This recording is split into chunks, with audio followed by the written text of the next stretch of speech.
I guess we have an answer in regards to why they changed the leader and why he looks the way he does in the final cut of the film and not like any of the merchandise. So, let's talk about that. Let's talk about that.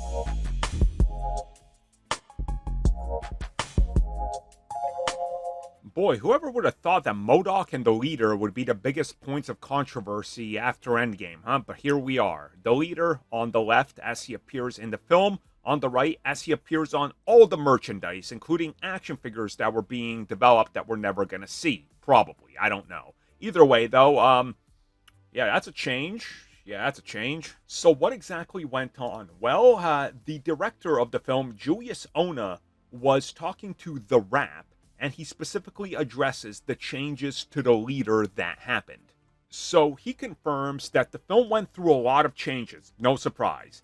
First and foremost, he reveals that the original tone of the film was super serious like we sort of have outside of the Hulk, but the Serpent Society got too out of hand. They weren't grounded in reality anymore, so they changed them to the Serpent and reshot it. Their role is still the same, but they're just now normal people. We obviously see that in the film. There's no morphing human snake people, so there we go. But then he talks about the leader, and he says that this, in terms of the reshoots and what they changed, was considered evolution, and that these changes were sort of needed, and that when they went through what they had before and what they wanted to reshoot, they realized that the leader was one of these things that just wasn't working the initial first round of when the film was finished, and they looked at it and they said, yeah, this isn't gonna work, so we gotta go back. And then they decided to completely revamp his design, again, because they said due to the tone of the film. Now, obviously, if he was comic accurate, and I put that in quotation marks, he'd have this giant forehead. The hair was there, he's got the goatee, but then again, also the version we got in the film is sort of like another take, as the leader has changed and evolved throughout the comics.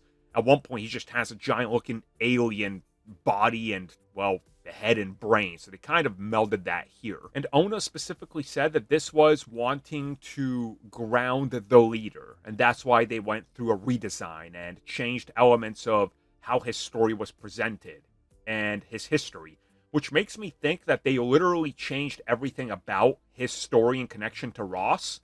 Because, again, in the film, he's only sharing scenes with, like, one other character, and then he's in a super battle-y, like, superimposed conversation with Sam at the end of the film. And then a post-credit scene, which also doesn't click. So now we kind of got an understanding of what happened, and that's that nobody knew what they wanted, and everybody was sort of shuffling around trying to figure things out, and ultimately what we got was something that a lot of people don't like. But at the same time, I still don't think people would have liked the other version as well. So I think they were kind of stuck in a MODOK situation where I don't think the comic design, any way you went with it, would have been acceptable.